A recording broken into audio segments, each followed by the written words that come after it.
Hello guys, welcome back to SWS Boxing. Delighted to be joined with Ashlee Earls. He is now 9-0 and he's fighting for the vacant super welterweight Midlands title against Stanley Stannard on is it the 2nd of March? 2nd of March it is, yeah. So Hmm? just under 8 weeks. At Leicester Arena, and yes, it's been a while, but I've got you back on. You've had 2 wins since then. Yeah. Yeah, so like I was just saying, frustrating year last year.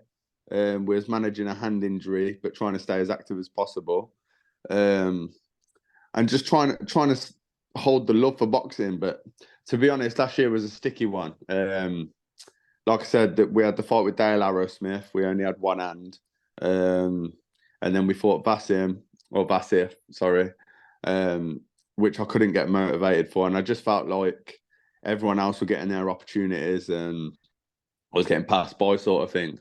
But then, as fate has it, we got the call and got the offer to fight Stanley Stannard, which we snatched up. So here we are. Even though it wasn't the best of year, I mean, you still had those 2 fights. I mean, and it got you in a position to where you are now. So in a way, even though you weren't your best in those 2 fights, you've earned yourself a shot at the Midlands title. So Yeah, of course, exactly that.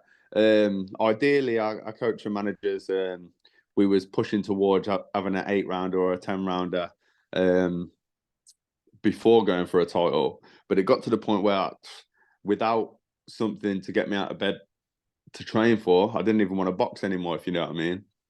Uh, got to the point where I knew I could beat these journeymen without training or with one hand because I did it last year and I pretty much said I need something decent. And then, like I said, as fate has it, Ryan Amos vacated the belt. Um, Stannard's manager got in touch with my manager. I believe they asked for someone else at first, but they weren't ready and they're not active. And we were, so we both agreed for the fight. It's an amazing fight, a 50-50 fight for the Midlands. Not many people on both sides would take this fight.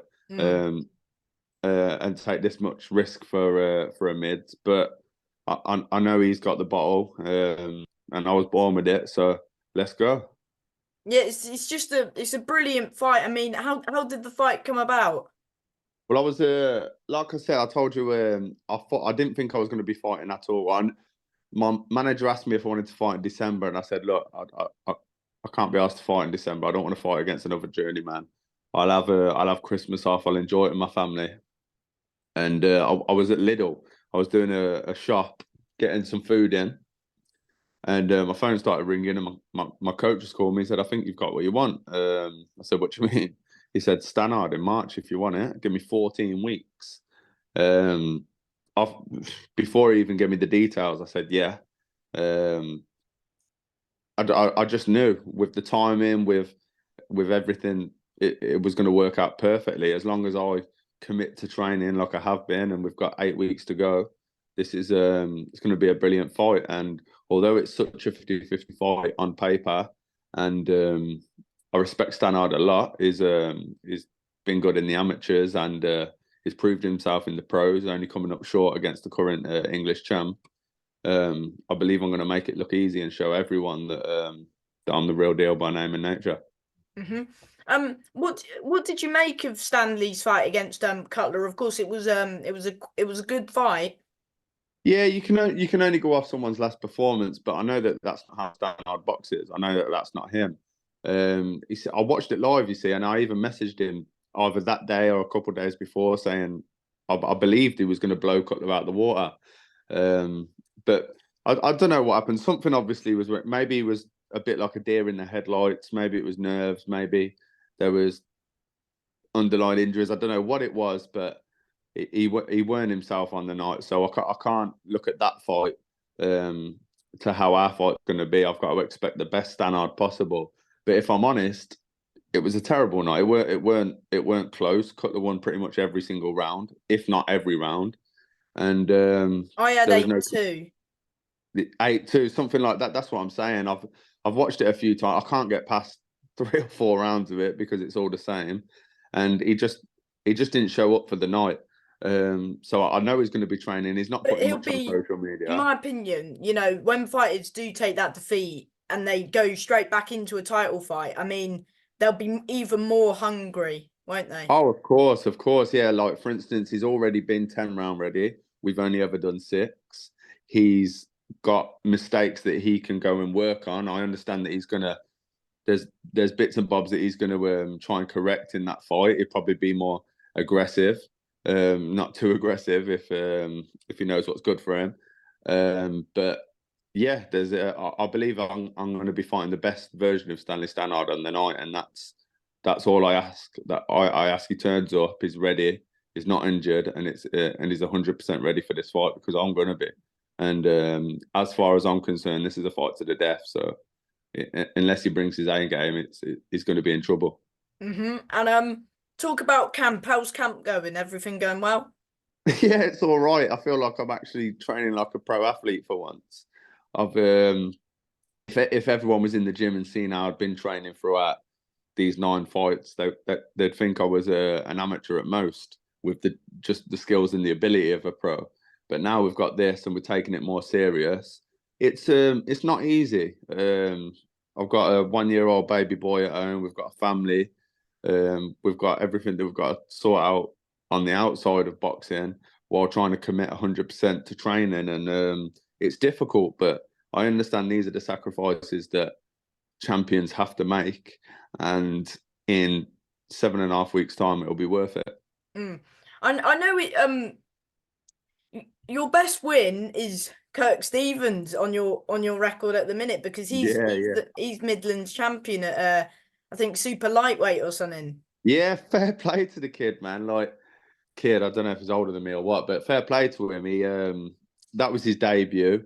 He come in as the away fighter, and I think he did. If he wanted to be a journeyman at the time, he didn't know how to be one because he came to try and win that fight, and unfortunately, it got him knocked out. Well, maybe fortunately, because from that He he, changed he, his career round. he changed his career around. He's beat one of our stable mates in a very close fight, controversial win maybe. Was it the And Danny then fight? Danny Costello, yeah, and then won 2 times in a row. So I can't take nothing from him. Maybe the dropping down the weight, maybe he was a little small for the weight, and the commitment has done him the world of good. And maybe that loss done him the world of good because he's not been stopped since, and he seems to only be progressing. And in a way, even though he may have came into it like a journeyman, looking back and looking what he's done now, that's a good win. Yeah, of course. I I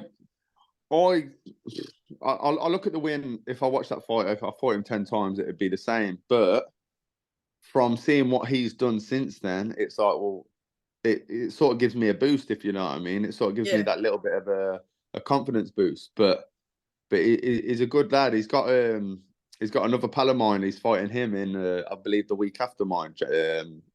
Jimmy. Yeah. Jimmy, my brethren. Good lad he is. The Kundalini King, we call him. Yeah. I was trying to get the That should words be a out. good fight. Yeah, it's going to be a brilliant fight. I spoke to him a little bit here and there about it, and I'm excited for that.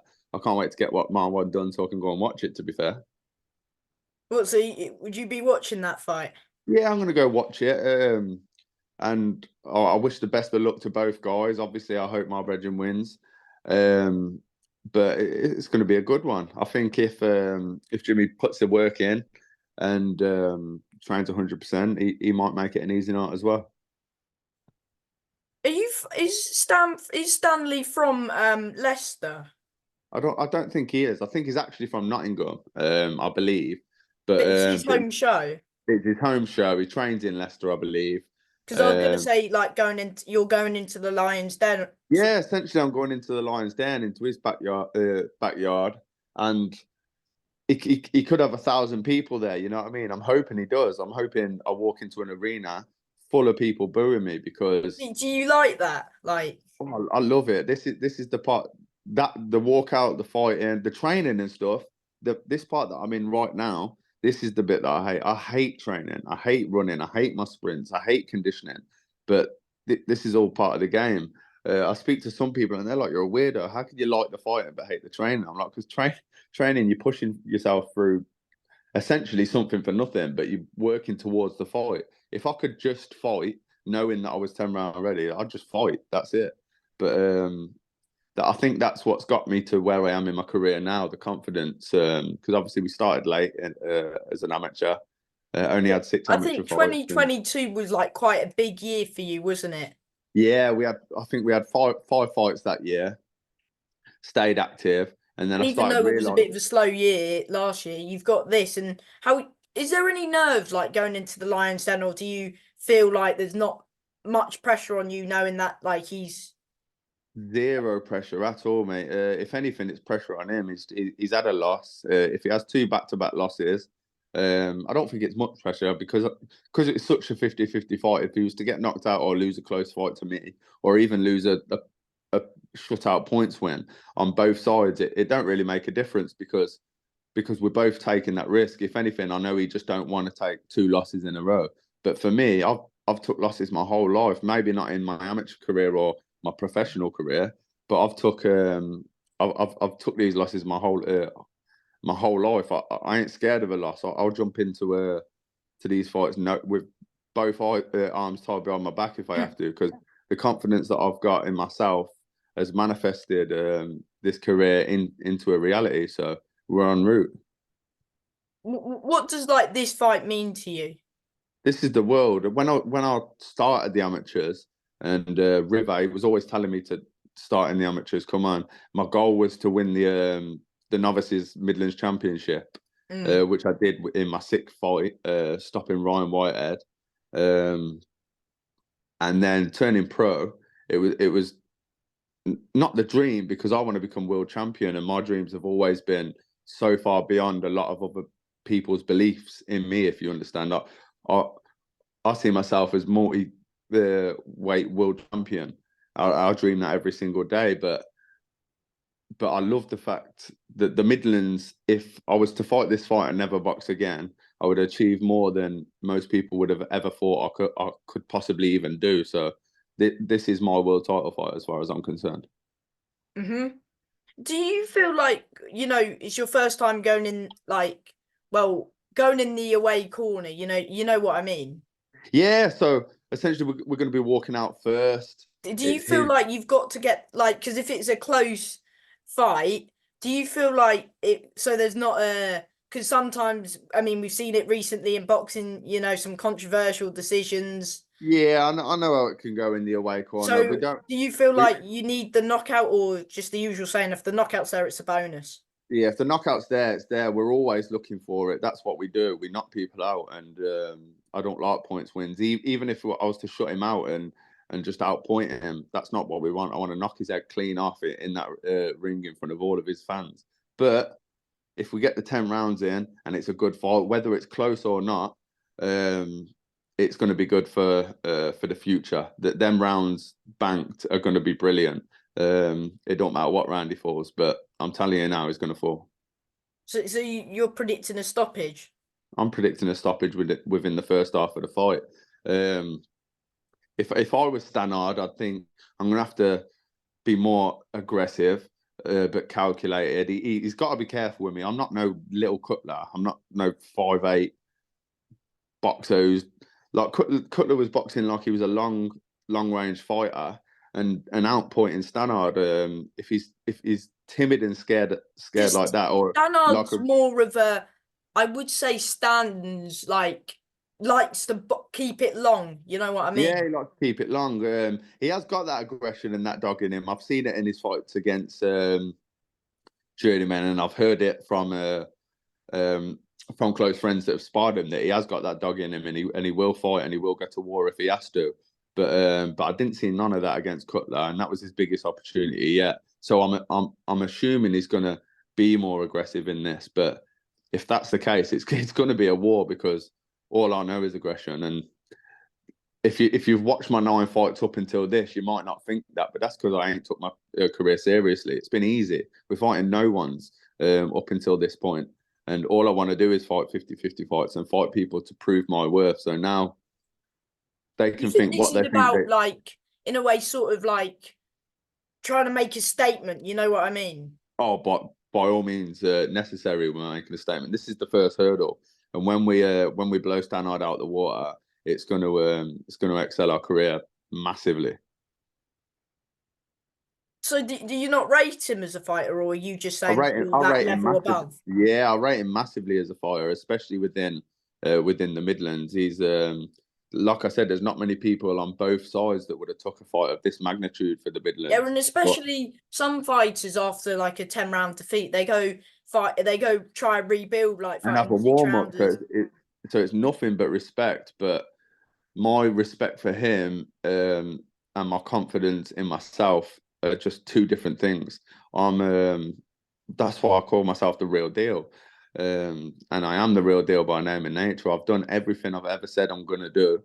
And I'm going to prove to everyone that we're worthy of more than the Midlands, more than the English, more than the British, and we're gonna climb our way to the top. And if we have to do the hard route with fights like Stannard, we'll take these fights, and that's why I snapped it up straight away. Because most people could have been like, I could have said yes, I could have waited and let him fight someone else, vacate it, and fight someone that's like 6-3, like most people fight for the Midlands. But why would I want? What does that prove? All that proves is I'm a wimp. You know what I mean? So what I want to do, essentially, when I knock him out, I'll probably get the English against Cutler, unless he flaps it. Because if I was Cutler, I wouldn't want to fight me either. He's just won the English. He's got a big cut, so I know he ain't going to be fighting for a little bit. So once I batter Stannard, maybe that one's in place. Have you seen that Joe Laws wants to fight Cutler? But there's going to be loads of people calling out his name. I'm not too sure who Joe Laws is, to be fair. I'll have to look him up. But again, if that's someone else that I have to fight in an eliminator to get to where we're going, he can get it as well. What was your thoughts on Cutler's last fight against Ebenike? What Ebenike was terrible. I thought it was. I knew exactly what was going to happen. If anything, I thought Cutler should have battered him, and he didn't do it as easy as he could. You know what I mean? He ended up with a big cut. He shouldn't have had a mark on him. But he got the win. You can't take nothing from him. Fair play. He beat someone like Stannard in a fight of that caliber. So fair play. Like he fought whoever's in front of him, and he got the win. But I don't know. What's his name? Kingsley. Kingsley Ebenike. Yeah, I'd have sparked him out in the first round. So if anything, if I was Cutler, I'd stay out of my way. But when I do what I do to Stannard, there's going to be no other option. And whoever that guy is that you just said, he can do one, mate, because I'm doing it. And if not, there'll be other opportunities. When I blow Stannard out of the water, I imagine it's going to be some big shows and big opportunities. For anyone who wants to come and support you on the 2nd of March, how can they get tickets and what are the prices? Well, Cole Greaves' Instagram, I think there's a link on there that you can get tickets, or you can message me directly, and I've got tickets here.